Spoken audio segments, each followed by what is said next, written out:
Another week of college football in the books. Big week of college football. Not too many upsets in here, but we had a great weekend. Big weekend for the Walk-On Redshirts, though. Huge weekend. Will makes it up to Columbus for the Ohio State-Nebraska game. I also go and cover the Syracuse versus Pitt game on Thursday night. We will get all into that. But first, we got to start with some news. And a trend right now in college football is instead of firing your head coach, is you're going to let go of one of your coordinators. Oklahoma, West Virginia, UCF all fire a coordinator, and then Utah's offensive coordinator also resigns recently. Sometimes if it's in the middle of the season and a coach resigns, that's like when someone goes to break up with you and you're like, no, you're not breaking up with me. I'm breaking up with you. You know, because you can't break up with me. No, so I think that's what happened over in Utah. I'm curious about this though, because obviously some of these are very obvious. Like Oklahoma offensive coordinator. Oklahoma was not the same this year offensively after Jeff Lebby left for Mississippi State. Oklahoma's offense has been terrible. They have not been able to move the ball. West Virginia and UCF have had atrocious defenses so far this year. Has not looked pretty. They have to make changes if they want to even make a bowl game still. And then Utah's offensive coordinator was an interesting one because obviously Cam Rising was expected to be back, expected to play well. Cam Rising didn't play well at all. And now Utah, yeah, he's still probably a game time decision for the next couple weeks. Do you think with the current trend of college football that we are going to see coordinators shift around a lot more than head coaches? Yeah, and we talked about this a little bit before the show, and I think the reason this happens is because now our boosters, the boosters in college football, their money is going towards the players. It's going towards NIL. It's going towards collectives. And then with revenue sharing coming up, now the schools having to put money into the athletes as well, more money than they already were. So why would you fire someone with a $70 million buyout when you can fire somebody with a $2 million contract? Last time I checked, $68 million is a much cheaper. It's a $68 difference is pretty massive. So I think this might be a more common trend. I think so. Everything's cyclical. So even in college football, stuff is cyclical. So I think what we're going to start seeing now is kind of like the old school trend with head coaches, where guys come in, you give them a pretty good contract, and they stick around for a while. They're being fired really quickly. People will start giving them time to build that culture and see what happens, or the inverse will happen, and you're going to be on a really short leash, and the contracts aren't going to be as lucrative. So we're going to see what direction this goes in with coaches. We might see more coaches go to the NFL, Jake. Yeah, we've already seen that trend a little bit because Jeff Hafley at Boston College opted to be a coordinator in the NFL rather than being a head coach at Boston College. Chip Kelly obviously left UCLA as the head coach, be the offensive coordinator at Ohio State. But you're right there. When you look at some of these coaching contracts, USC, Lincoln Riley has not been doing well. We don't know the actual buyout, but the number is rumored to be north of $75 million. That is a very pretty penny for a buyout. Mike Norvell, same thing. His buyout is north of $70 million. Boosters aren't going to turn around and fire a coach and hand you the money for $70 million and then also need to go get money to buy out, assuming another head coach. Right. We saw it happen with Jimbo Fisher, and I think that Jimbo Fisher was almost like a strike of reality to some of these boosters saying like, oh, you mean you actually are going to want this money? Like, if we're not good, like you actually want this money because the schools aren't the one paying it. The boosters are the one funding these buyouts. And no matter how many rich boosters and donors you have, you can't go to them and say, okay, we need $70 million to buy out this, contract for our coach. Hey, and then we also need a couple $1 million to help fund our NIL, because even though we have revenue sharing, NIL is still going to exist and we still need this for recruiting. And you can't keep going to these wells and hoping that these guys keep giving you money. It's one thing if the coach's buyout is like $5 or $10 million. I think you'll always be able to get that. These $50 million and larger, you're going to see boosters say, no, we're stuck with him. And think about this too, Jake. I pay the buyout for $50 million for the coach to get fired. Who's going with him? Probably some of those big name recruits that you forked over a bunch of money to get them to come too. So it's not just the $50 million that you see on the headlines. It's going to be that quarterback that you paid $2 million. It's going to be that wide receiver that really liked that head coach and the direction he was going to take him in his career. So it's not just $50 million, and then you lose some of the staff. You lose some of the staff, so it's like you're having to rebuild everything and pay more people, and it's not a good situation for the boosters. Now, I'm not fretting for all these people. I think they're doing fine between their oil money and then their wife's part-time job at the boutique. They're going to be okay in terms of financials. However, I think we will see trends because these people aren't rich for no reason. They're not rich because they're dumb with money. They're rich because they get money back. And if coaches aren't going to give their money back, and if they're going to lose money for someone being terrible, the contracts are going to change. I agree. And the one point you made was about everybody leaving. We saw that happen at Alabama. Nick Saban wasn't fired. He retired, but you saw the changeover on the staff. You saw players leave.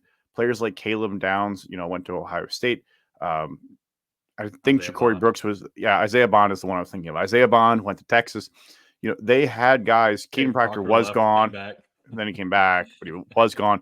You saw guys on that offense and defense leave because Nick Saban was gone, because that's who they wanted to play for. And no matter how bad the coaching staff is, there's still talented guys on both sides. At Texas A&M, you saw more than 60 guys enter the portal over the last 2 years because of A, Jimbo Fisher was fired, or B, it just wasn't working out.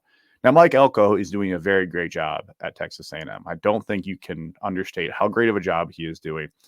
But to say that is the results that you're going to get when you fire your $60 million buyout coach every year is improbable. Right. Mike Elkos aren't hanging on trees. This guy is built different, and the reason they were able to get him with a lucrative offer is because he's Mike Elko, and he wasn't a big name guy.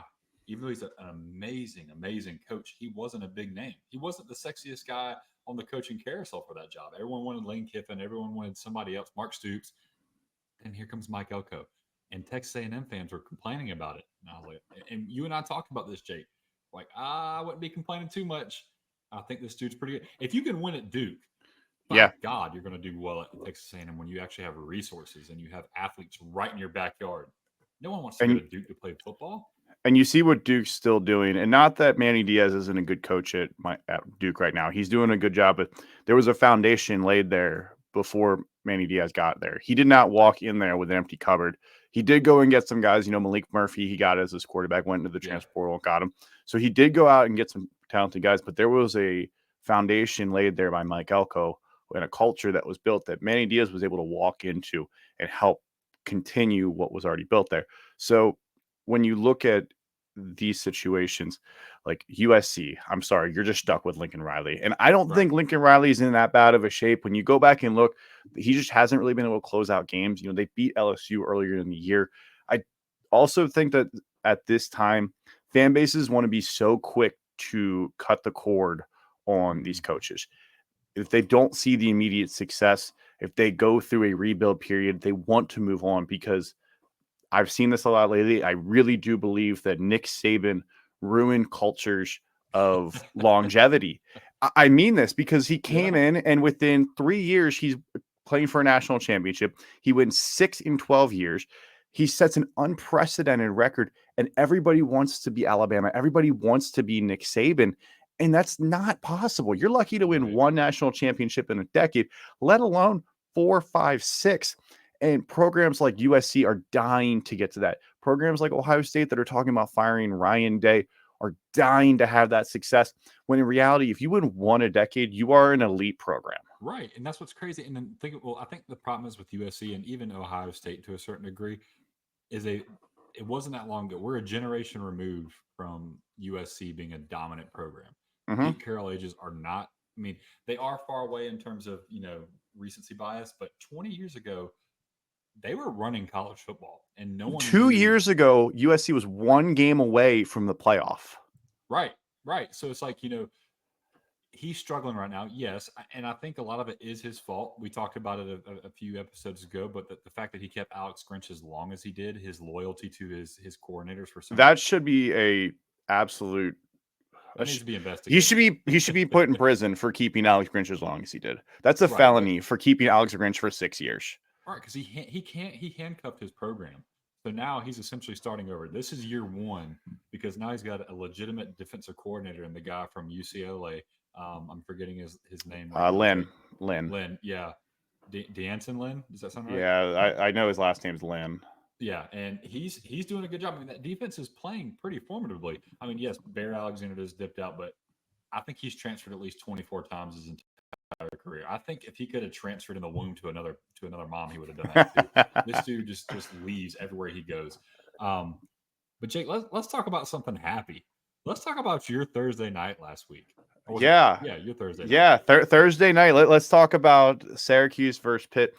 We went into this game. Both of us went into this game thinking this could be a high-scoring matchup, thinking that Kyle I did McCord, not Eli physically go into Holstein. this game. Let's clarify. I did not physically go into this game. You were there in spirit.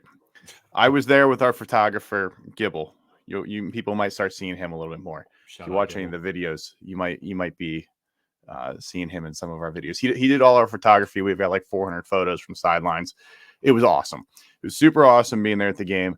I hung out on the sidelines through the kickoff, through the first possession. In my mind, I'm like, okay, yep, go up. We'll head up to the press box, take my spot up there. While I'm in the elevator to go up to the press box, Kyle McCord throws a pick six. Oh, no. If I had just hung out for one more possession, I could have watched Kyle McCord throw a pick six. Now, it would have been on the other sideline, but still, Well, it at least would that have was been his fun. only pick of the game. Like you Yeah, probably didn't see any from up in the stands. Yeah. And then, of course, the second possession, he throws another interception. And then the third possession, he throws another pick six.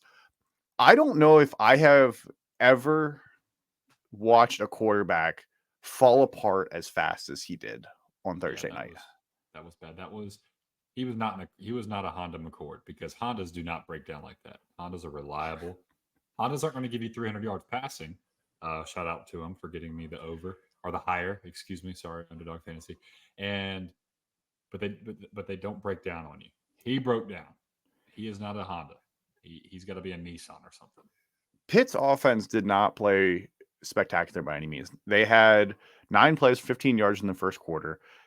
They went 3-0 on the first possession. In second possession, they started in Syracuse territory, moved the ball only a little bit, got 1 first down, kicked a field goal. But how much do you need your offense to play when the second quarter starts and you're up 17-0? You've only run 9 plays. Right, and they had 83 yards of offense in the first half. They had some ungodly low number. They had one possession, their third possession after they're leading 17-0.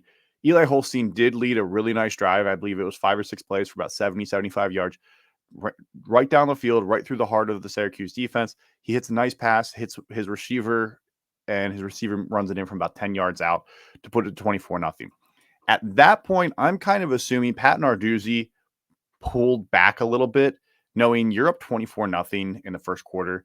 The opposing quarterback has thrown 3 interceptions. It's going to take something crazy for them to get back in it. And of course, McCord throws another pick six before the end of the half, putting Pitt up 31-0. And in reality, I'm wondering why Fran Brown would not pull Kyle McCord. You threw 3 interceptions for touchdowns in the first half. Why do you not take him out? I think 2 reasons. I think the more positive reason is you don't want him to lose his confidence, but I think that was at a certain point. Does he have any left? Right. So it's all gone. I think it's like, hey, let's cut bait. I know you're the best guy for the job. Let's get out of here. But the second part of that, and I think it's him being a first-year head coach. I think it's him trying to navigate something that's not very common. So it's uncharted waters for sure. Right. You could prepare for so many different things as a head coach, but there's still going to be things that come out of nowhere. And I think this is going to be a great learning opportunity for Fran Brown, hopefully for Kyle McCord as well, but for Fran Brown specifically, because I think now he knows, okay, when something that is completely unplanned, what is our break glass in case of emergency? What do we switch to? Is the backup ready? Can we switch the offense enough to, hey, Kyle, let's just have you hand that ball off, maybe run some play action. Let's get the ball out of your hands as much as possible. Let's get that run game going. But Pitt did a really good job of forcing them to throw the football. I think Syracuse had 6 yards rushing. 6 yards rushing, yeah. So they finished. LaQuint Allen finished with 15 carries for 32 yards. Their tight end Dan Villari had one of the rushing touchdowns, and Kyle McCord had the other touchdown. Right. to me, watching this, they're down 31-0 at halftime. They score in the third quarter. They go for two because technically you're down 4 scores. If you can, make that, then all of a sudden it goes from scoring 5 times to scoring 4 times if you want to play the odds. Problem I have for it is you had Kyle McCord still ripping it here in the fourth quarter while you're down 41-13, and he threw the ball 64 times on Thursday night. See, that's 64 times. That's on Fran Brown. Get him out. He's not After the throw fifth himself out of one, it. and it is 31-6 at the end of the third quarter. I'm sorry, you pull him and you call it a day. You pull him to the sideline and be like, dude, it ain't your day. I know McCord stat padded at the end basically, but you got to pull him out and say, it is not your day. Take a rest. We can't let you get hurt. We can't let something stupid happen. We still got a bunch of games left. We still have some ambitions for this season. They're 5-2 now. There's a real chance that winning 8 or 9 games for Syracuse this year is awesome. Yeah, They were not any good last year. Dino Babbers did not have them in a good position. They've got a couple big games left, and at the very end of the season, they play Miami, which is a huge game. They have got it in Syracuse. I think for Fran Brown, it's exactly what you said. It's the first-year head coach, not sure what to do. You can talk about planning for everything. You don't plan for your quarterback to throw 5 interceptions in 3 quarters. right. I think they'll be better for it. I really think they will. You know, the good thing about 60 throws, you have a lot more film to watch. You have a lot more things to analyze. So there are some positives coming out of that. But yeah, I think as a head coach, you got to be like, hey, we got to cut bait. Let's move on from this. Let's move One on from this. thing I'm going to watch is Eli Holstein got hurt late in the game. Yeah. Also, when I thought he probably should have been out of the game by then, pulls himself out. He kind of, taps his head, probably potential concussion symptoms. Unlike Pat Anthony Narduzzi, Richardson, who tapped his head to come out of the game because he was tired. yeah, he was tired. Weird situation. No, Holstein, potential concussion symptoms. We'll see what happens. They have a big game against Syracuse this weekend. Holstein didn't play great, but he was 11 of 15 for 100. Right? Yeah, SMU, yeah. Holstein was 11 of 15 for 108 yards. They didn't need him to be great. They didn't need him to do much. Nate Yarnell comes in 5 of 7, 36 yards. Desmond Reed, they couldn't really get the running game going.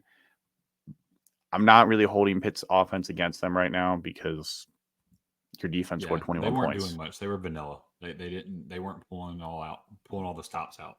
They want to. I will say, Pitt gets a lot of hate for the amount of people that go to their games, and the stadium wasn't full by any means. I don't know if the upper deck was even open, but it was loud there.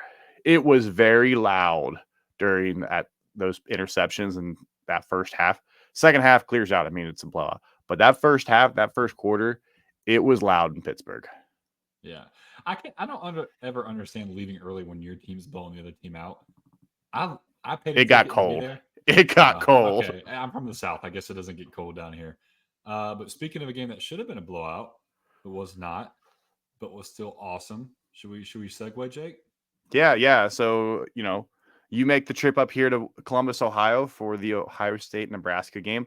I want you to talk about your experience here in Columbus. Like what was your impression of the city of Columbus and Ohio State football? Well, first off, the people were awesome. Shout out to Matt and Jamie. What was the Zeno's? We went to Zeno's bar in Columbus. Went to Zeno's bar, met them at the bar. Matt claimed that he knew me. And I said, I really don't think so. Got to talking. We became best buds at the bar, and they bought me a beer. I don't care who you are. We become best friends if you buy me a beer. So shout out to Matt and Jamie. I promised you I'd give you a shout out. Here it is. Also, shout out to another guy that I met at the airport, Antoine. He said he's going to become an avid listener, a subscriber. He pulled it up right there at the airport. He's really excited to listen to what we had to say. So the people of Columbus were awesome. The city is beautiful. Jake, I was not expecting that. I was expecting some Urban Meyer plastered, dumpster fire, and it was a very beautiful city. Like the foliage was awesome. There's so much personality to that city. You go through the downtown, and there's skyscrapers, and you get out of that, and there's like these historical, architectural, like awesome looking homes and cottages, and then you go into Dublin, and it's like modern and clean and nice. I mean, there were so many different aspects to Columbus that could fit for everyone. And shout out to freaking Thurman's Cafe. That burger was legit. I got the Johnny's. I did not have the tequila added to it because I'm not a tequila person, but I got it. And then I had a drink.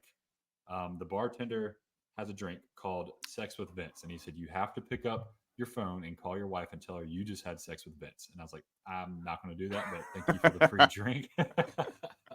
And then the tailgate, Jake, the freaking tailgate, it was immaculate. The tailgate, I've never been to a tailgate where everything is free. It was blowing my mind.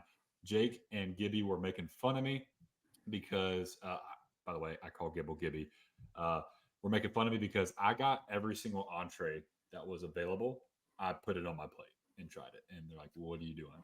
And I was like, I'm carving up. I'm getting ready. You know, We had a breakfast sandwich before we left the house that morning. And then while we were there, you had a burger, a hot dog, a Philly cheesesteak, a couple beers. Not a full one. Not a full one. No, it was a half Philly cheesesteak. Yeah. I believe I saw you have the pasta salad, and I don't remember if you had that corn salad or not. I had the corn salad. You might have. I don't remember if you had a bag of chips. I had 2 bags of chips. Okay. Yep. So you filled yourself up very well before a noon game. I mean, we were at the tailgate probably 2-ish hours, and you ate your worth there. I had a nice base when we were going into the game. Don't worry. And I knew we weren't going to be eating until later. So I was like, yeah, I got this bear has to hibernate. But let me tell you about that freaking stadium. Walking up to Ohio State Stadium. Listen, I want to preface all you Clemson people that listen. I grew up hating Ohio State as a South Carolina fan when I was a little youngin, a little naive youngin, to Clemson fan. I hated Ohio State. Everything about them. Couldn't stand them. No matter who they were playing, I would pick Ohio State to lose. I come to this podcast. Jake's softened my heart to them a little bit. And then I go to the stadium. And if you have never been to their stadium, I highly suggest it. It is one of the coolest looking stadiums that I've ever seen. It's got all the architecture. It's got the history, the tradition. The band was amazing. I mean, I can't stop raving about what I saw. I mean, it was such a beautiful stadium. If I had anything to critique Ohio State fans, you can't be flat in any game. You got to get ahead before you start getting flat. Jake, you did warn me, but I was a little disappointed in y'all. Y'all were a little flat at the beginning of the game. But once that targeting call happened, buddy, whoo, that place got loud. So that y'all are capable. I found out that y'all are capable. I know it was Nebraska. You were favored by 25 and, whatever. If I have anything negative to say, it's that. But I am now, I will pull for Ohio State a little bit more than I used to. I will pull for them a little bit more than I used to.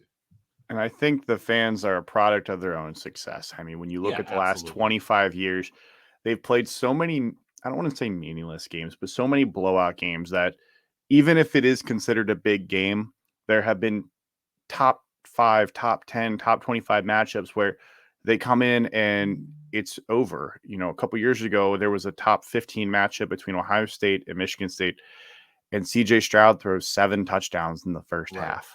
Right. So how excited are you when it's 49-0 at halftime? Absolutely. Because even when it's 21-0 in the first half, you lose that energy. And there's just been so many games that it just hasn't. They've been the expectation of a blowout where they're not ready when it is a dogfight.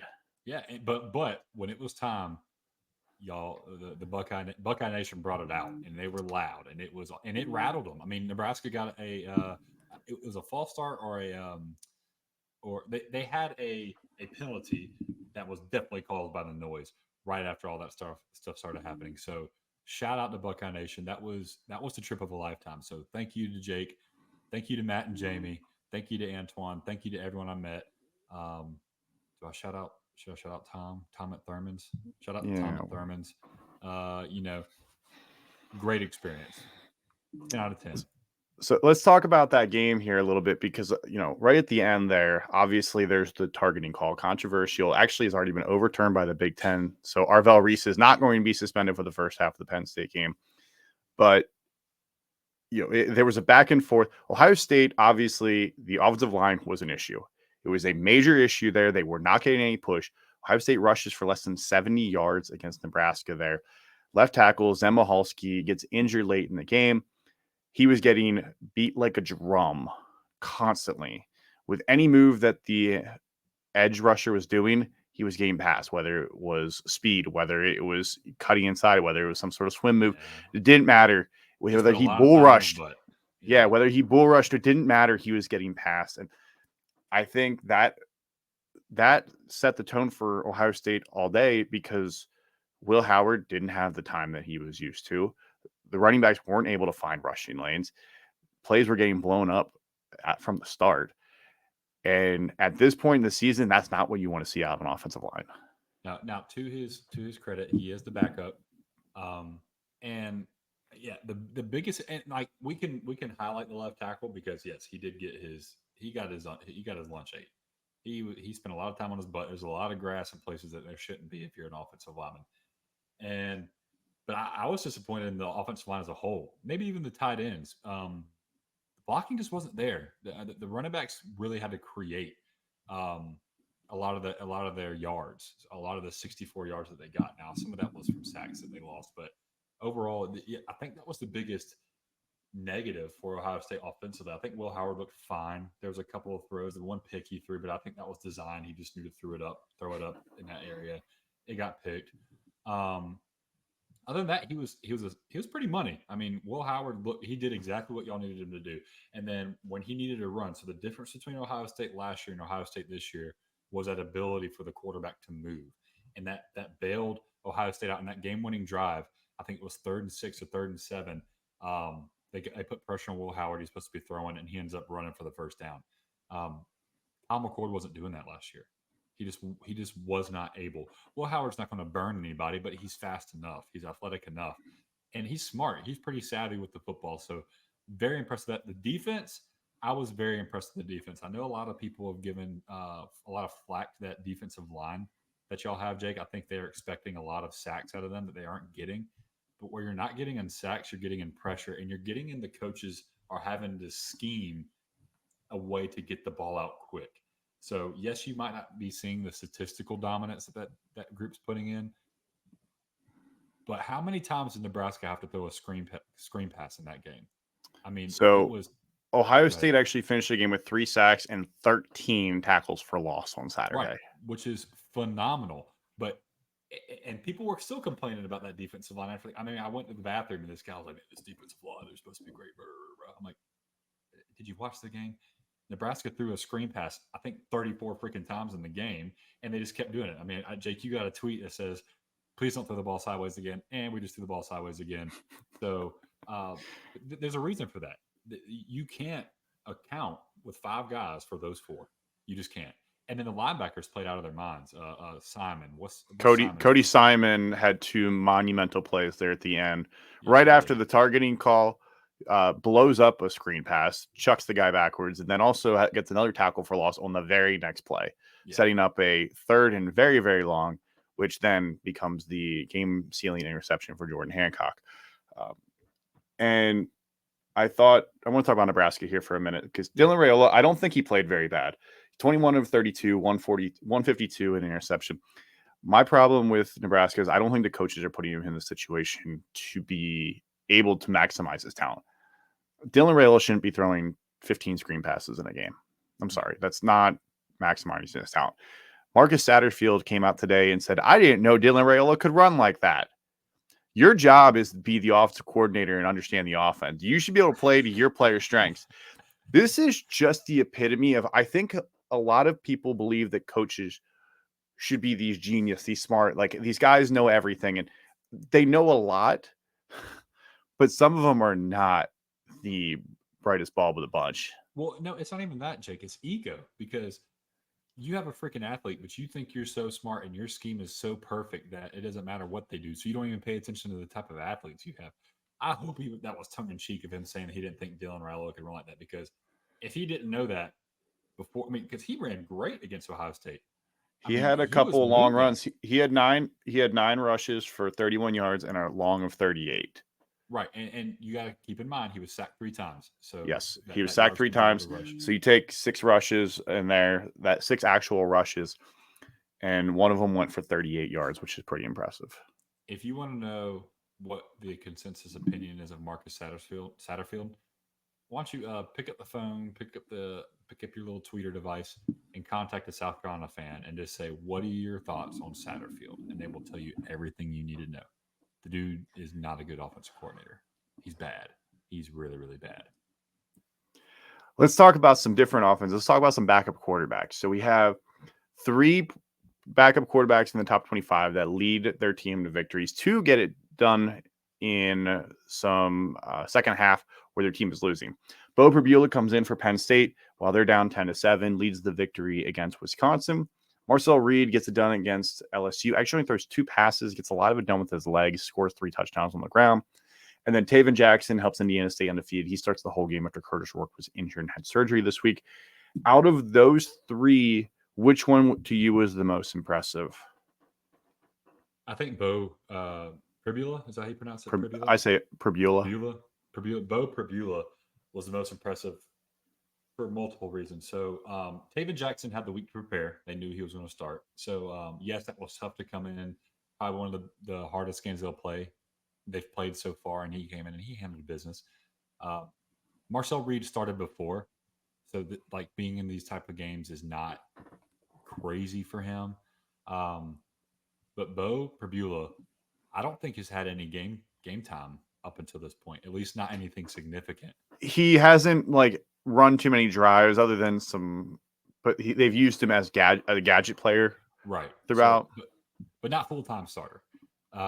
And I was very impressed with how he controlled the offense when he came in. I even went as far as saying, I think if he's the one that starts next week, they have a better shot at winning because the things he was able to do with that offense complements that offense way more than Drew Aller's skill set. And I know, like, I don't want to sit here and bash Drew Aller. He's gotten enough trash since he's been a quarterback at Penn State. And he's a good quarterback. He's not excellent. He's a good quarterback. But what Beau Pribula can do is run the football. And I thought he looked like Trace McSorley, Sean Clifford light. I mean, that's Walmart Trace McSorley right there. And hey, he might even be a target. He might be better. But he was able to throw the football well enough, and then he made plays happen. And when you're struggling offensively to score on the road, and then you come in and just take over the game and end up taking the lead and having a double-digit win, that was very, very impressive to me. Very, very impressive. Yeah, I agree. He had a couple issues in there. He dropped a snap on a sneak, and so fumbled. It was on 4th down. It had to fall on it, obviously. I got passionate about that. I don't know if you remember. Yeah, and then there was a read option where he pulled it back kind of late, and they fumbled the ball. And part of that, I think, is the game experience. You're on the road. It's a big environment. They were losing when he entered the game. So it's not a position that you're typically in. It's not like you came out to start the game. You had all week to prepare. But I'm going to go with Marcel Reed on this one because A&M looked terrible in the first half against LSU. They scored just 7 points. They couldn't do much. Connor Wegman was 6 of 18 for 64 yards. Marcel Reed comes in. They only throw 2 more passes, and he goes 2 for 2 for 70 yards and a long and 54. And that 54-yard pass, he dropped it in a bucket. Yes, he did. That pass to Noah Thomas, he dropped it in the bucket. It could not have been placed any better. Reed was elusive with his legs. He rushes the ball 9 times for 62 yards, 3 touchdowns. And you look at the just final score, and it looks like they blew out LSU. He goes on to score 31 points and leads the offense to score 31 points in the second half after only scoring 7. I don't know if Wegman is going to lose his job. I know Reed was the right quarterback there Saturday night.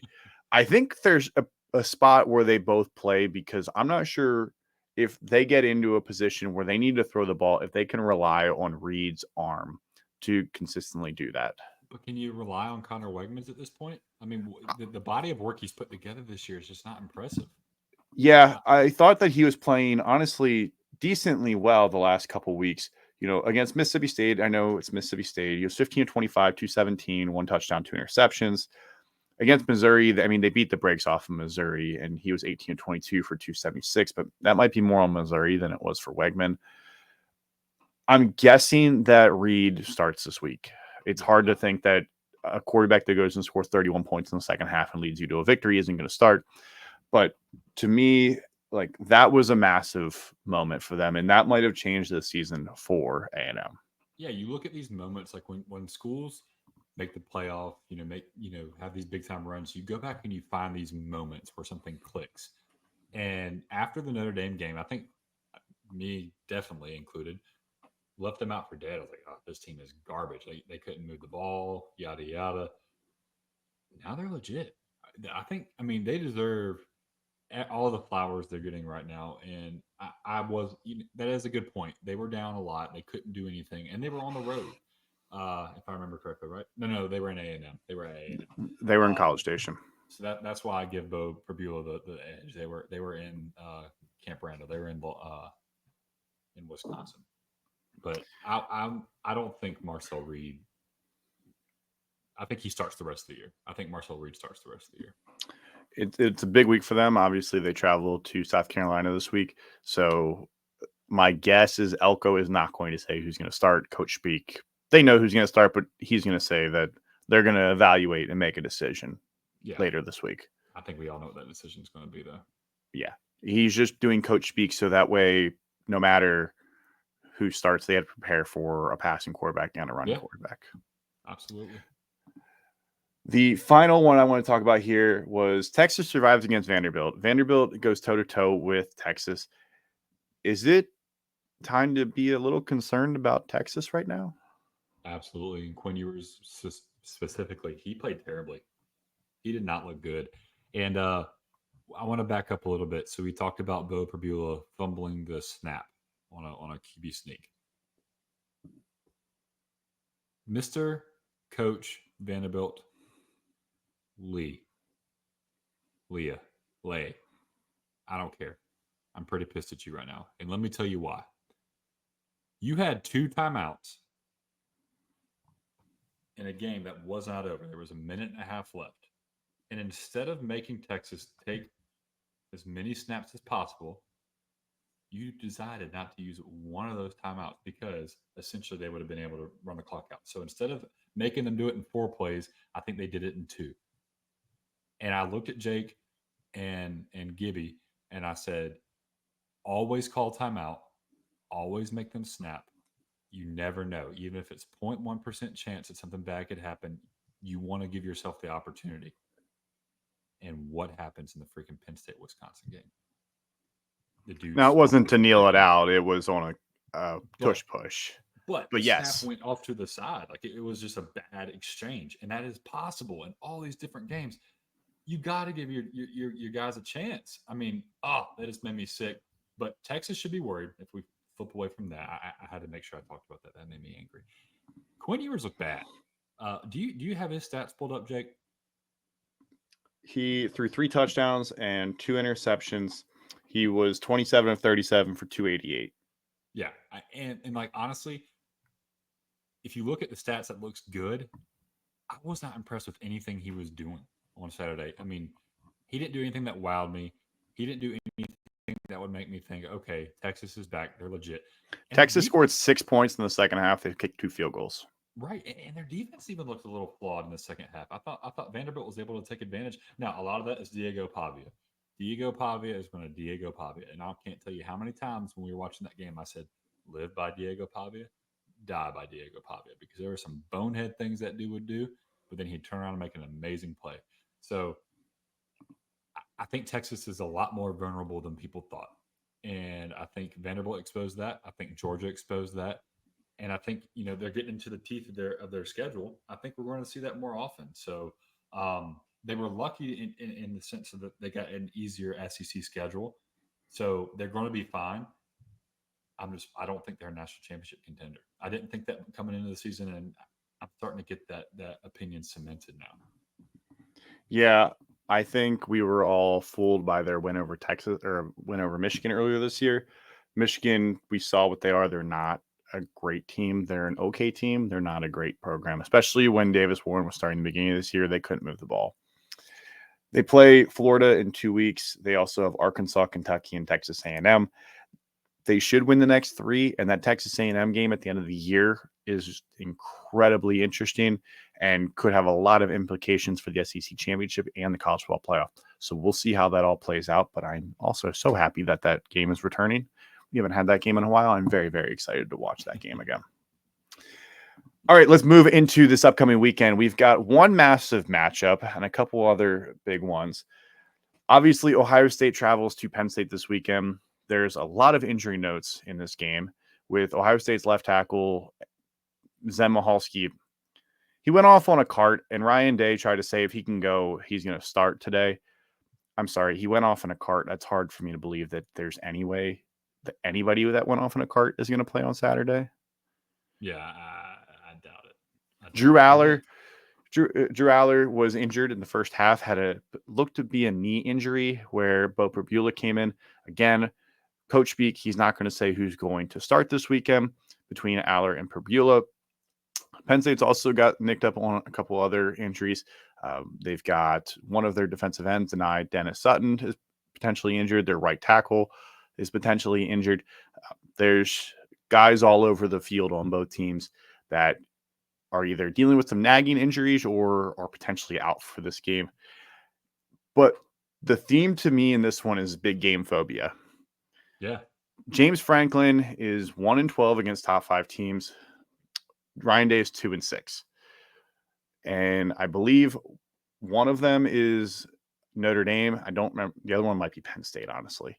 I don't know. I have to double check. It is Penn State. And James Franklin's only is Ohio State back in 2016. Yeah, it was the Justin Fields year with Ryan Day against Penn State. I think y'all were 3 and they were 4. Okay. Similar to this year. Yeah. So big game phobia here. Both of them have one win against each other when they were in the top 5.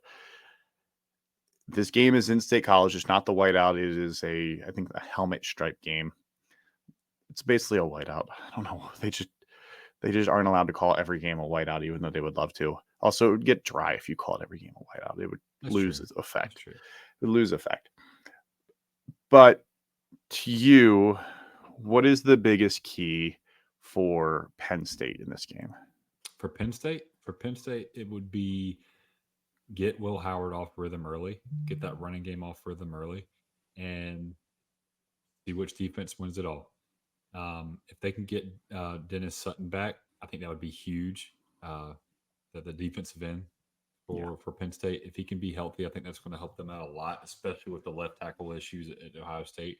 But if Penn State's going to win this game, they need to not turn the ball over and be able to control the clock. Because I don't think if Drew Aller starts, I think we might see a 10-7 game. I think it's going to be ugly.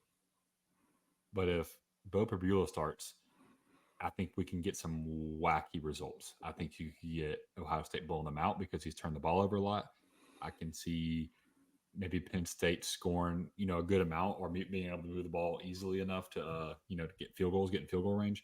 So I think the key is controlling the football and not making big mistakes, because that is what Ohio State's going to try and make them do. They're going to try and put more pressure on Drew Aller with him being less mobile with a knee injury. So even if he plays, he's not 100%. And then they're going to try and make Beau Pribula, if he starts, make mistakes too, because he's a first-time starter. So if Penn State wants to win, they have to be able to protect the football. 2 years ago at this game, JT Tuimoloau had a career game where he put a full season of highlights together in one game where he had 2 interceptions, multiple sacks, forced fumble, touchdown, did everything that was needed on the football field.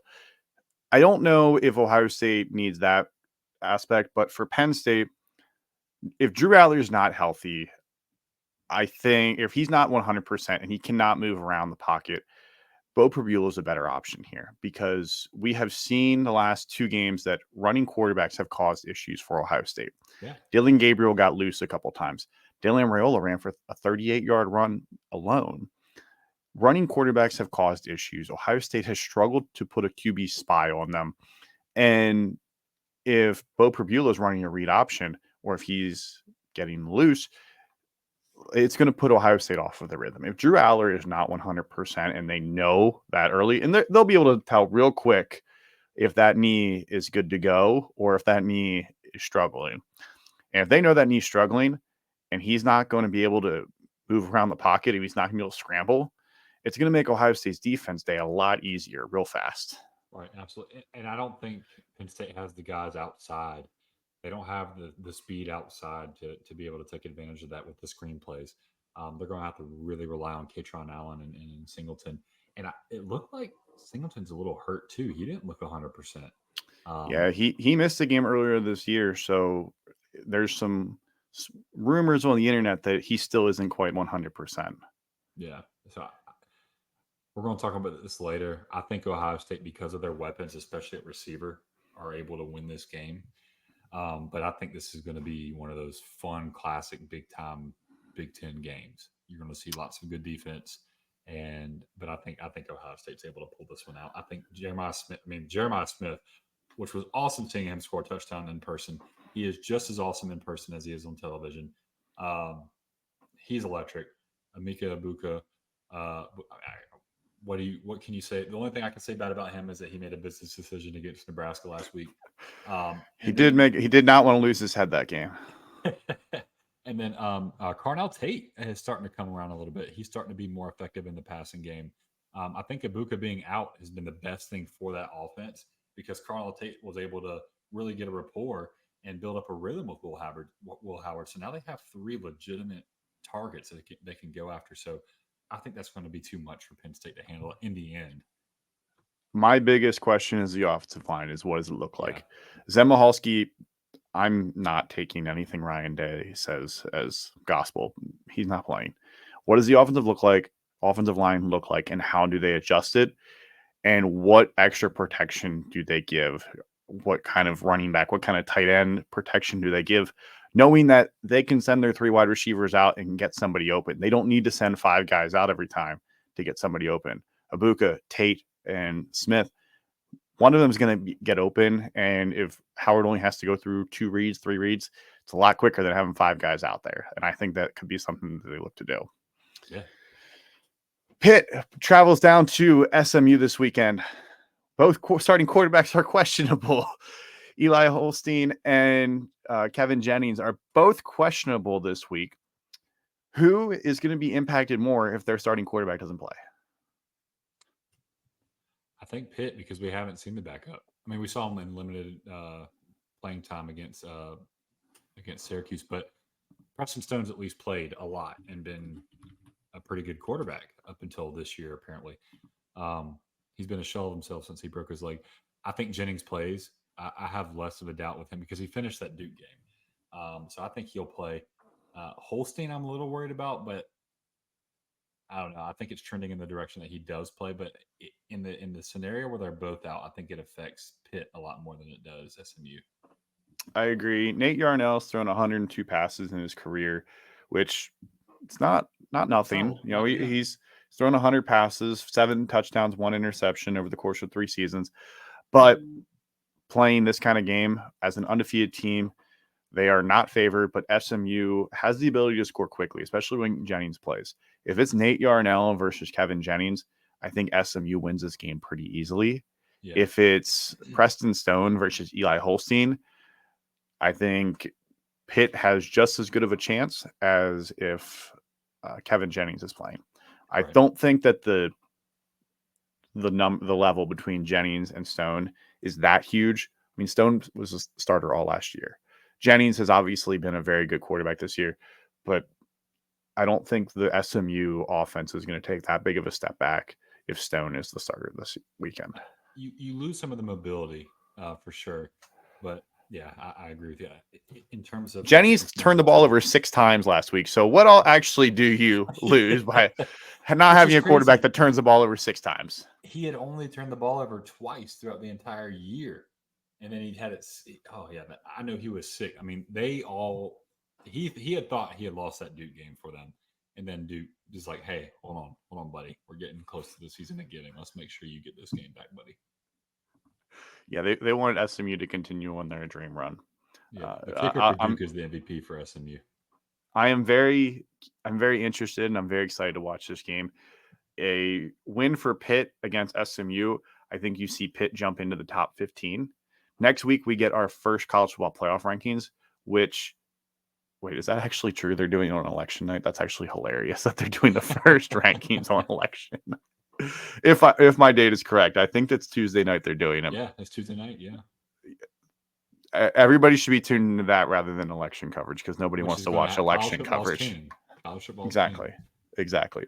But How if many Pitt, people you think are watching the G5 matchup tonight rather than the World Series? more than the MLB would like to admit.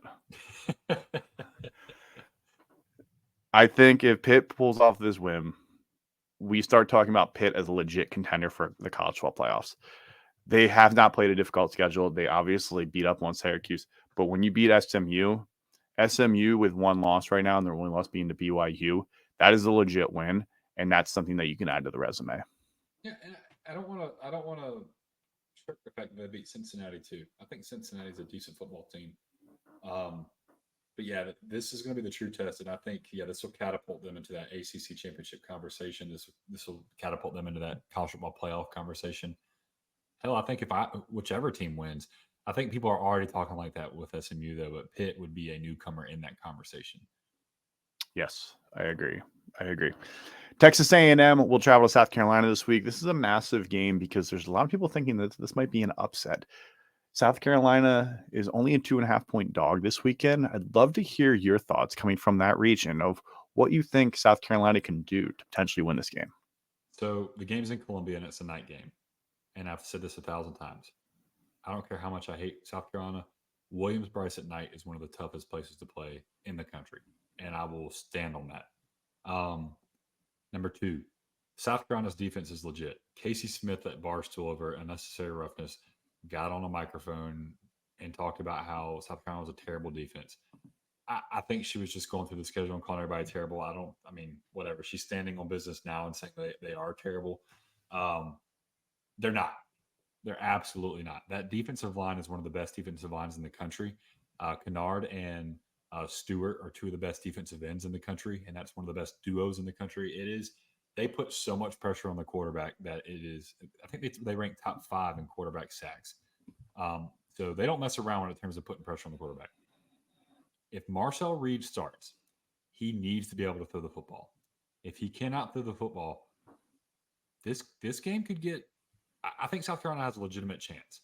If now South Carolina is in the bottom 100 in terms of turnovers and turnover differential, and that's solely because their quarterback does not like to hold on to the football. He loves to give it away. He loves to fumble it. He loves to throw picks.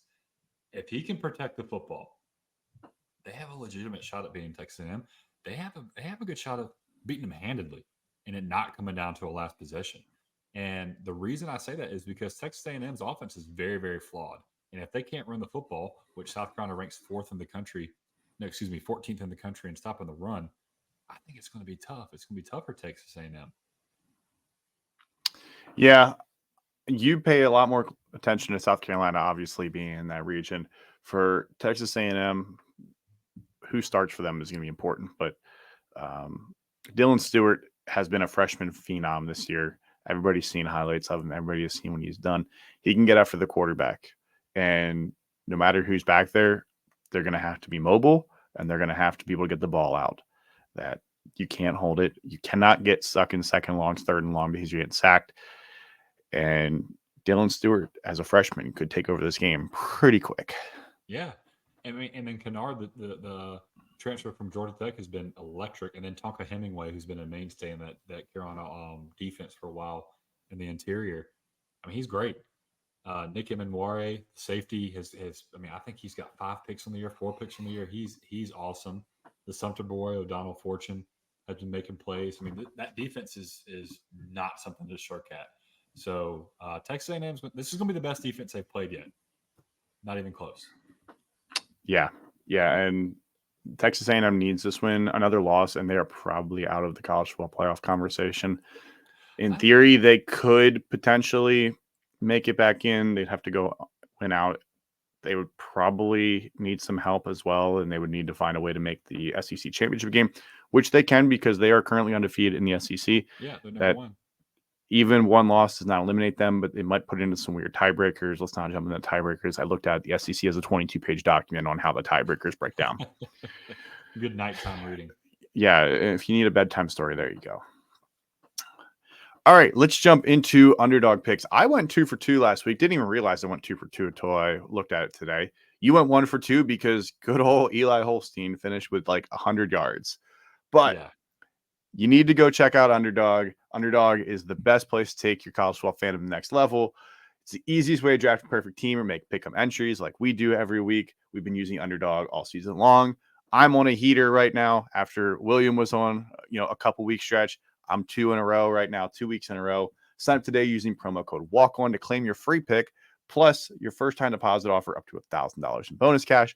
Visit underdogfantasy.com, or you can find them in the App Store. They're in Apple, they're in Google Play. You can go to the website on your computer. I do it all. Got to be 18 or over to play in terms of apply. Who do you want to take as your 2 picks this week? Well, in quick addition to that, they're doing a Halloween special right now where you can get 30% more earnings on your bets. So jump in there. Come on. Even Come on better. down. Even better. Yeah. Promo code Walk-On. And all right, so last week I went McCord and Holstein. That was in paying homage to you and the Walk-On Redshirts and our brand growing and being able to work the game. I wanted all the offense I could see. We got none of the offense. We got all the defense instead. We got all the defense. So I'm sorry, I jinxed you.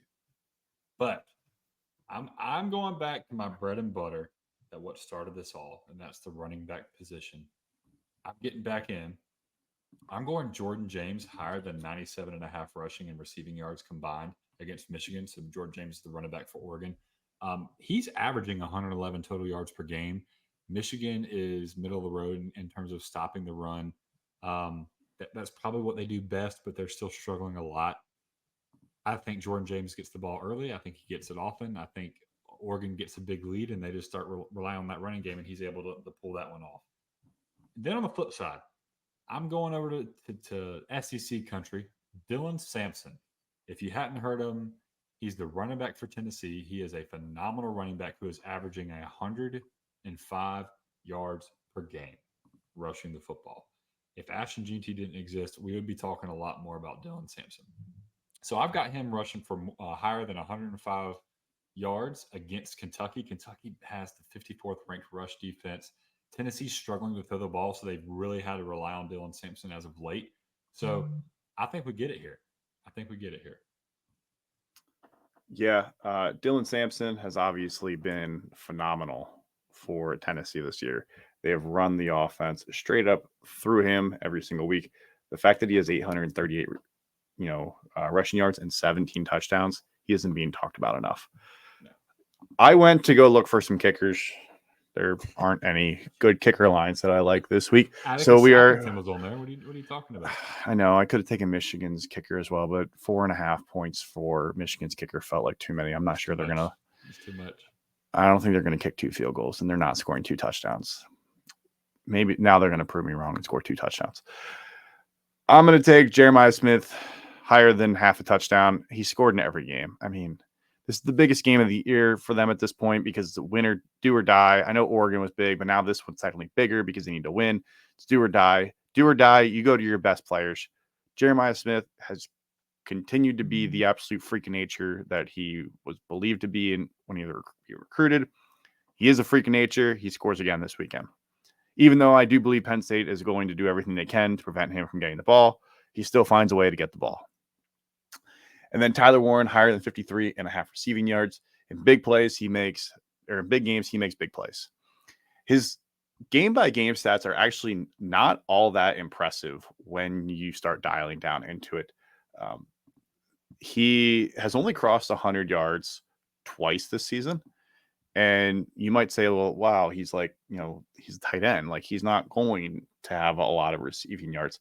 I mean, he's got over 500 receiving yards this year, but half of them came against USC earlier this year. But that was a very, very crucial game. He was the focal point of the offense. He helped come back down from 14 points. He so far this year has games of 30, 50, 34, 29, 46, 146 against Bowling Green, and 224 against USC. I think this is a game where he did. I think this is a game where they target him a lot. I think this is a game where they go to him. He's the bread and butter. James Franklin loves to rely on certain guys. They obviously rely on him a lot. He plays quarterback. He plays center. He spreads out wide. He does everything. I look for Tyler Warren to have at least 53.5 receiving yards this week. Yeah, that's easy. Let's jump into our walk-on weekly 10 this week. We've got our 10 games. Last week was a great week for us, actually. I went we 8. ship. I went 8-2. You went 7-3. I picked up one game on you. Well, I'm back to Duke SMU game right. Did you get the Duke SMU game right? Yeah, actually, because I put it on the graphic, but I actually took Duke. So forget the graphic because on the podcast I said Duke. So we have it on audio and video saying that I took Duke. So I'm definitely claiming that win. But if you had taken Duke, you would have gone 8-2. Hey, but that's all right. I'm a man of my word, Jake. I took SMU. They were my walk-on team at the beginning of the year. I had to ride with them anyway. 10 games this week. First game here, we've got your Hoosiers of Indiana, 7.5-point favorites against Michigan State. I think Curtis Rourke's going to end up coming back and playing this week, and I think that line might change. So I'm taking Indiana at -7.5. I'm pounding that right now. I think that's awesome. I think Indiana's defense is what people are overlooking. Everybody's looking at how efficient their offense is. That defense is pretty legit too. And Michigan State could not beat Michigan, which is mind-boggling. I think they had 3 red zone trips where they came away with no points. They at least had one. But they kicked too many field goals against Michigan. Indiana is a much better team than Michigan. I think Indiana is able to handle business. I think this is a potential look-ahead game spot because they do have Michigan next weekend. And I know this is not the same Michigan team, but Kurt Cignetti is going to want to beat Michigan. He's going to want to beat them. I'm going to take Indiana to cover this. Indiana's going to cover this game, but I would not be surprised if at halftime this is like a 3-point game that Michigan State keeps it close early. I think Indiana runs away with it late, but Indiana has done a really good job of managing, the emotions, understanding that, you're 8-0, you are a potential playoff contender. I think there's potential that this weekend it starts to flip a little bit and they start to feel a little bit of the pressure, especially on the road at Michigan State. I think it's close early. I think Indiana runs away with it late. So I'll take the Hoosiers. Second game here, Louisville will travel to Clemson. Clemson is a 10.5-point favorite. I already know which way you're going. Tell me why Clemson covers 10.5 points. Clemson's able to cover 10.5 points solely because Louisville plays very spotty defense. They struggle tackling, and Clemson's got too many playmakers to do that. This is the biggest test for Clemson's defense since Georgia. So I'm very, very curious to see how they show up. They've struggled a little bit as of late, but not as much as people want to say they have. So I'm curious to see how that Tiger defense, responds coming off the bye against this high octane Louisville offense. But I'm going Clemson. I think Clemson wins this one pretty handily. I'm taking Clemson to cover this game as well. Louisville's defense has not been great. They gave 27 points last weekend to Boston College, who does not have a great defense. They gave 52 to Miami, gave up 34 to SMU, 31 to Notre Dame. This defense has given up a lot of points so far this year. Clemson does not have the high-octane offense that Miami does with Cam Ward and Xavier Restrepo and Danny Martinez, but there are some pretty good guys on this offense that, you talk about Brian Wesco, Phil Maffa, Jake Briningstool. There's guys on this offense that are going to score. I think Clemson's defense is going to be the best besides maybe Notre Dame that Louisville has faced so far this year. And I think that Clemson actually wins this game pretty easily. It wouldn't shock me if they win by 3 touchdowns. Oh, yeah, Jake. Tiger Jake. Tiger Jake. Virginia Tech and Syracuse. The Virginia Tech is a 4-point favorite on Saturday. I think this game is going to be a lot better than people are anticipating, especially with how Syracuse has played. But I'm taking Virginia Tech to cover on that one. I think Kyron Jones is starting to hit his stride a little bit. It's hard for me to take Syracuse after I watched Kyle McCord personally throw 5 interceptions last week. I know that he just kept slinging it around and did not care. And some of them were lucky interceptions tipped, but a couple of them were very bad reads. The very first interception was a bad read. The cornerback just stepped in front of an out route and housed it. And I believe Kyle McCord is going to make some improvements, but I also think that's sitting in the back of his mind. And I could see him second guessing some throws this week. Wouldn't shock me if he ends up with 2 interceptions again this week and give me Virginia Tech. Duke plays Miami this weekend, and Miami is a 20.5-point favorite against Manny Diaz. Manny Diaz returning to Miami for the first time. Oh, yeah, he's gonna be pissed off. I think that's way too many points for how Miami's defense has played. Duke's been very inconsistent this year offensively. Their defense has been okay, but I think 20.5 points is way too much. I don't know. I think Duke's a better team than people are giving them credit. So I'm taking Duke to cover. I think Miami still beats them probably by 14 points. But 20.5, man, that's too lofty for me. Duke doesn't really blow out anybody, but they're also not going to get blown out. Right. They lost to Virginia or Georgia Tech by 10 points. They lose to SMU by 1.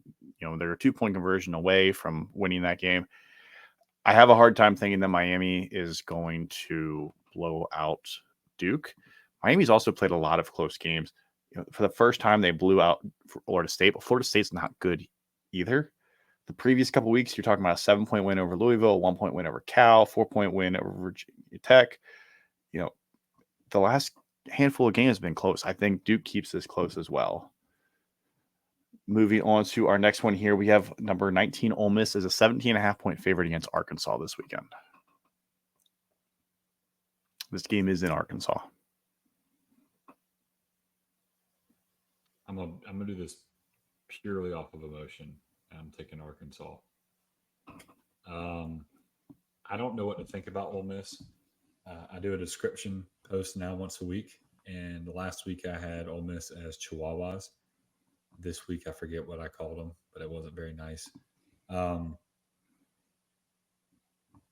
I'm taking Arkansas. I think Arkansas is going to help Sam Pittman keep his job. I think Ole Miss is starting to a culture problem is going to start unveiling itself to the people, and I think Arkansas is just able to handle them. I think Arkansas wins by a field goal. Arkansas dominated Mississippi State, dropped 58 points on Mississippi State. Ole Miss was struggling against Oklahoma, who does not actually believe in offense. I think More so than Arkansas Michigan. wins this game outright. Yeah, I don't I think agree. that they cover. I think Arkansas wins this game outright on Saturday. I think Lane Kiffin is not playing or having his team playing well. I really, really believe that Taylor Green and company are going to win this game at home. We've seen Arkansas pull upsets. I think Sam Pittman continues that trend and removes himself from the hot seat. So that's 5 picks. We've picked the same one so far every time. I have a feeling we're going to pick the same one again here, with Oregon being a 15.5-point favorite on the road at Michigan this weekend. I think that's easy. I would almost double it. Is that crazy? I wouldn't make it 30, but I would almost. Maybe 20. I would put the line at 25. You think they'll win by 4 touchdowns? I think they're going to crush them. I think they are going to crush them. I think you're in the right ballpark there. Jack Tuttle retires. Fun fact. Medically retires. Yeah. So Davis Warren and Alex Orji are going to be the 2 quarterbacks. Davis Warren sounds like he's going to continue to be the starter, especially after beating Michigan State last week. He looked pretty good against Michigan State. Yeah, he didn't look bad. They were actually able to move the ball a little bit, but Oregon's defense is much, much better than Michigan State. I know this game is in Ann Arbor. Oregon has too many skill players on the outside. Will Johnson can only lock up one guy, and guys like Jordan James, Tej Johnson, Trayshawn Holden, there's too many playmakers on the offensive side of the ball and Evan Stewart, nonetheless. Too many playmakers that Michigan's not going to be able to slow it down. Give me Oregon. Give me them big. Florida and Georgia will play in the world's largest outdoor cocktail party, with Georgia being a 16.5-point favorite against the Gators on Saturday. Georgia's coming off a bye week. Florida is Florida. I mean, they got blown out against Miami at the beginning of the year, but they've been pretty solid outside of that. I think they got beat by double digits against A&M as well, but they've been pretty solid. 16.5 points is a lot for this Georgia offense. That man, this one I think Are you going to do it? I think Are I'm you going going to to do take it? Florida to cover. I think Georgia still beats them, but I'm just Georgia is only blown out Clemson really this year, which is sad to say. I, my mind is telling me to go Georgia, but my My heart is just mind is saying go telling me Florida. no, but But my my body. body. I'm going Gators. I got to do it. Gators I would had a be I big would be win pissed last if I week. didn't do it. Gators had a big win last week against Kentucky. They Yeah, did. DJ Lagway was only threw 14 passes, but they were for 259 yards. 7 completions for 259 yards. Think of how crazy that is. Oh, I feel like an idiot, Jake, but I'm sticking with it. I'm not very confident in this pick. I don't hate it. I'm going to take Georgia on this one, though. I just think Georgia's defense is going to be too much. DJ Lagway making his first start in the world's largest outdoor party game in Jacksonville, so it's not as hostile of an environment. I think this game could be close, but my problem is that true freshman playing against a experienced defense, I don't like the matchup there. It's taking everything out of me not to flip. It's taking everything out of me. You already made your pick. Can't flip. I made my pick. Texas A&M was a 2.5-point favorite over South Carolina. I have a feeling that you are going to take South Carolina here. I'm picking South Carolina. I think they can honestly beat them by a touchdown. I think the defense is too legit for Texas A&M. I mean, look what happened when Texas A&M played Notre Dame. It's essentially the same thing. Riley Leonard is a much more capable player right now than Lenora Sellers, and capable might be the right word. Polished. He's more polished than Lenora Sellers, but they're similar playing styles, and I think that's going to bode well for that Gamecock for the Gamecocks. So give me South Carolina to cover and to win. I think A&M is coming off of a nice hot stretch, scoring 31 points in the second half, riding a high emotion there. I'm going to take them to cover that spread against South Carolina. They only need to win by a field goal. I think this game's really close. I am not super confident in taking A&M, but I would not be confident taking South Carolina either. I think this is a game that we could see it come down to the final drive, and whoever has the ball last could win. And I'm just going to throw a dart and take A&M on this one. Marcel Reed probably starts. We'll see how the defense factors, but I think this could be a defensive battle as well. Lenora Sellers has played okay, some good games, some bad games. So South Carolina needs to have some consistent offense this weekend. I could also see this game being like 14 to 10. Blowout. Oh yeah, that too. I could see it being like 14 to 10 because neither team can move the ball. Pitt will travel to SMU on Saturday night on the ACC network because apparently ESPN hates us all and wants us to watch the ACC network this weekend with only the second ranked versus ranked matchup. Pitt as a 7.5-point dog against SMU. Who do you like? This is one of the harder games. Gosh, like I really don't know who SMU is. I'm thinking I do. Pitt just keeps finding a way. Man, I think I'm gonna go. I think I'm gonna go with Pitt to cover in this one. I think SMU might end up winning, but I think Pitt's going to cover. Pitt just keeps finding a way, Jake. And you look at the statistics, and they shouldn't be winning games. Their efficiency is in the 30s in both offense and defense. It might even be lower than that. They have one of the easier strength of schedules, and they just keep finding a way. So I think they find a way to cover here. I would love for them to win, so they can be high ranked when Clemson plays them, so we can get a better resume. But I don't know. I'm going Pitt, not confidently. I'm going to take Pitt as well. I'm basically basing this that both the quarterbacks are starting and not the backups. I think Eli Holstein is a pretty good quarterback. I think he is underrated for what he is. Obviously, we talked about he didn't have to do much last week, but when you're up 17-0 because of your defense heading into the second quarter, you don't feel like you have to do as much. This game, I think SMU's defense is susceptible to big plays, and I think guys like Desmond Reed on Pitt's offense can take advantage of that. I think Pitt takes us down to the wire. Like you said, I don't know if they're going to win, but I think they can go toe-to-toe with this and make it last 60 minutes. So I will also take Pitt to cover. And then the final game of the weekend, the heavyweight matchup between Ohio State and Penn State. Ohio State right now is a 3.5-point favorite over Penn State. Points going to be a premium, so 3.5 is a lot. I'm going to stick with Ohio State on this one. I'm pretty sure you are too. I think Ohio State ends up winning by 7. And like I said earlier, I think it's because of the weapons on the outside. Jeremiah Smith, Emeka Ibuka and Carnell Tate. I'm going to surprise people. I'm taking Penn State to cover and win this game. Whoa. Is this like some sort of juju move? No, It is not. No, it is. I keep getting asked, is it the negative juju move? And no, it's not. And I can give a lot of reasons why. And part of it is the offensive line. The inconsistency at the offensive line is critical when it comes down to this. Penn State's going to play good defense. Tom Allen is currently allowing less than 5 points per game in the second half. So if you can't score in the first half, you're not scoring in the second half. Will Howard has played well so far this year. The offensive line, though, is crucial. If you cannot run the ball consistently, which is what Chip Kelly wants to do, the offense is going to struggle to go. Now, when Ohio State plays any inferior opponents, they can flex their muscles like they did against Nebraska and walk down the field. After Nebraska scored, they threw a swing pass out to, I think it was Ibuka or Carnell Tate, and went for 25 yards and already crossed midfield. They can do that against those teams. You're not going to be able to do that against Penn State, who is incredibly talented. And my other reason is, if it's not now for James Franklin, when? This is arguably the best team Penn State has had during his whole tenure there. He's got 2 elite running backs. He's got arguably the best tight end in the country. He's got the best pocket passing quarterback that he's had in his whole tenure. He's got some good edge rushers in Abdul Carter and Denai Dennis Sutton. They've got a really good interior defensive line, a couple good linebackers, and a strong secondary.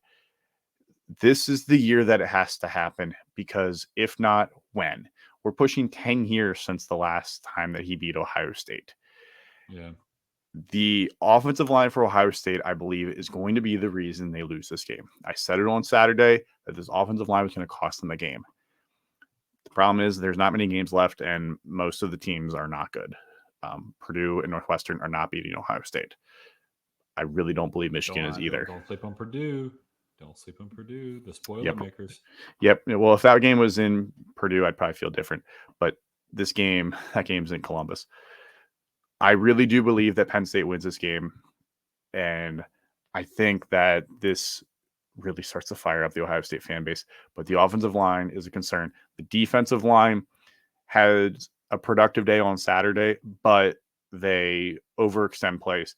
JT Tuimoloau and Jack Sawyer have gotten themselves into bad situations because they overrun plays. They're not setting the edge. And if you're not able to do those things against a run-heavy team with Katron Allen and Nick Singleton, you're going to give up first downs. You're going to let Penn State be able to move the ball down the field. They may not need to throw it as much. The Penn State wide receivers are not the scariest in the Big Ten. Obviously, they don't match up to the Ohio State receivers, but I do believe that Penn State is going to win this game on Saturday. And that is not me doing like negative juju at all. Like, this is coming from a 100% impartial spot where Ohio State has not looked good the last 6 quarters of football. And it's hard to think that you're going to go into Penn State all of a sudden flip the switch. Yeah, no, and I agree with that. And I think, the point that you really want to rein in on is that offensive line versus Penn State's defense. And if that offensive line is ever had a game that they needed to show up, it's going to be this one. Is it weird that I like your picks more than I like mine? I'm fine with that, because you can't swap your picks now. I know, but maybe I'm putting bad juju on you by liking your picks more than you like mine, or that I like my own. Maybe you not liking yours will end up being well, and it just shows that don't love your picks, because maybe it'll work out. Who knows? Who knows? Well, that does it for today's episode. We really appreciate everybody listening in to the Walk-On Redshirts podcast. Make sure to go follow us on social media. Follow us on Twitter, Facebook, Instagram, YouTube, anywhere that you get your content. We are probably on it. We're on Threads. I don't post on it very often, but we are on Threads if you really want to do it. Make sure to go follow Will at Walk-On Moose on Twitter. And make sure to go check out Underdog. We still got a couple weeks left in the season. Use promo code WALK-ON. Get your free special pick and up to $100 or $1,000. My bad, $1,000 in bonus cash. Yeah. You can use it for any sport. We do it for college football, but you can do it for NFL. Basketball just started up. I'm sure they got hockey. I've seen a lot of different weird sports on there. If you really, really want to, I'm pretty sure you can do it on, we've got MMA. You could do League of Legends. I don't even know how you bet on that, but, you can do that, apparently. Yeah, you know what? Go win you a walk on. Go win you an underdog fantasy matchup, and then turn around and come to the walk on store and get you a T-shirt, get you a glass, get you one of our band fall weddings glasses. I mean, it just works out perfectly for you. Apparently, you can also do it for Japanese baseball. So if you really want to get in on some Japanese baseball, you can I mean, do a what are we pick 'em doing? for that. We should be doing that right now. What the hell are we talking? We're talking about college football. We should be talking about Japanese baseball. Absolutely. I don't know what we're doing, but we appreciate everybody listening in. We'll be back again next week for some more content, following up on week 10 and looking ahead to week 11. And until then, we'll see you guys next week.